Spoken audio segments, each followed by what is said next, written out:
JEE advance वालों के लिए अब तो इस बार तो कानपुर ले रहा है ना एग्जाम, सबसे घटिया वाला आईआईटी, ठीक है। तो कानपुर वाले ने जिसने 2 पालियों में 18 मई को घोषित कर रख दिया है कि हम 2 पालियों में जेईई एडवांस की परीक्षा लेंगे, ठीक है। तो जेईई एडवांस में अब 2 ही अटेम्प्ट मिलेगा बेटे, वो पुराना वाला 3 अटेम्प्ट था ना, इन्होंने हटा दिया। पता नहीं इनको कौन रात को भूत सवार हुआ था कि रात में बैठे और भोरे बोले कि नहीं नहीं हम 4 तारीख को जो गलती किए हैं 19 तारीख को सही कर रहे हैं, ठीक है। अब सिर्फ वही होगा, ठीक है।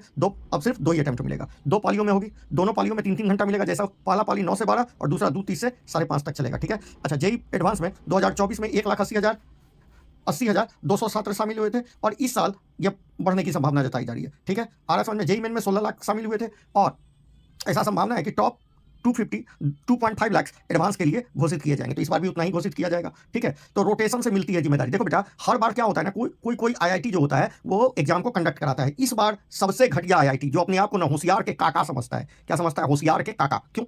एक बार जानते हैं, खिस्सा सुनाते हैं, पुराना खिस्सा है, सुन लीजिए। एक बार जब जेईई एडवांस नहीं हुआ करता था, जेईई एडवांस जैसा कोई चीज नहीं था, तो जेईई एडवांस के पहले आईआईटी अलग परीक्षा होती थी बेटा, आईआईटी अलग परीक्षा होती थी, ठीक है। आईआईटी के लिए फॉर्म वगैरह आते थे, ठीक है। तो आईआईटी को जब जेईई मेन और एडवांस को एक करने का बात है ना, तो ये जो आईआईटी है, आईआईटी कानपुर, ये अपने आप को ऑटोनोमस बॉडी मानता है, ठीक है। ऑटोनोमस बॉडी मानता है, ये अपना फॉर्म तक निकालने का भारत सरकार को धमकी दे दिया, ठीक है। उस समय कपिल सिब्बल साहब थे, ठीक है, भारत के शिक्षा मंत्री। बोले अच्छा कान पकड़े, कहे कि मिलते हो कि नहीं, खट दबड़ मिल गया एक बार में, ठीक है। ऑटोनोमस बॉडी, भारत में रह के भारतीय सरकार से बैर, ये अपने आपके होशियार के काका। अरे भाई 3 अटेम्प्ट देते तो आपका नानी मर जाता, क्या हो जाता आपका? 3 अटेम्प्ट में बच्चों का ही भला होता। अब पढ़ाई मांग रहा था कोई, नौकरी थोड़ी मांग रहा था कि नौकरी देने में दिक्कत है। अरे नौकरी ना देने में दिक्कत है भैया, नौकरी नहीं मांग रहे हैं, पढ़ने का हक तो सबको है।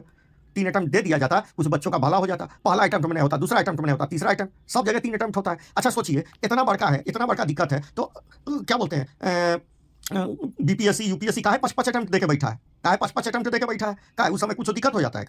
क्या वहां पर बढ़िया लोग नहीं है का? ऐसा आइए से कि बढ़िया बढ़िया लोग को सुधार दे। ये कहे ना कि होशियार के ही काका है आईआईटी कानपुर, ठीक है। तो ये इन्फॉर्मेशन था बेटे, आप सुन लीजिए। आपका परीक्षा 18 मई को होगा, ठीक है। Thank you. जिन बच्चों ने अभी तक मेरा टेलीग्राम चैनल नहीं ज्वाइन किया है, प्लीज ज्वाइन करें। आपको वहाँ मैथ, फिजिक्स, केमिस्ट्री, बायोलॉजी सबके क्वेश्चन रखे हुए हैं, सब चीज़ क्वेश्चन डाले जा रहे हैं। और जिनको पेड कोर्स लेना है उसके लिए भी कुछ ना कुछ अवेलेबल है, तो आप किसी न किसी में स्विच कर जाएं। यदि आपको लगता है कि मेरा एग्जाम उतना अच्छा नहीं जाने वाला है, जनवरी सेशन वाला, ठीक है, तो आप अप्रैल सेशन के लिए बढ़िया से प्रिपेयर कर रहे हैं और आपके पास 3 मंथ है, आपको बढ़िया से प्रिपेयर करा दिया जाएगा, ठीक है। Thank you.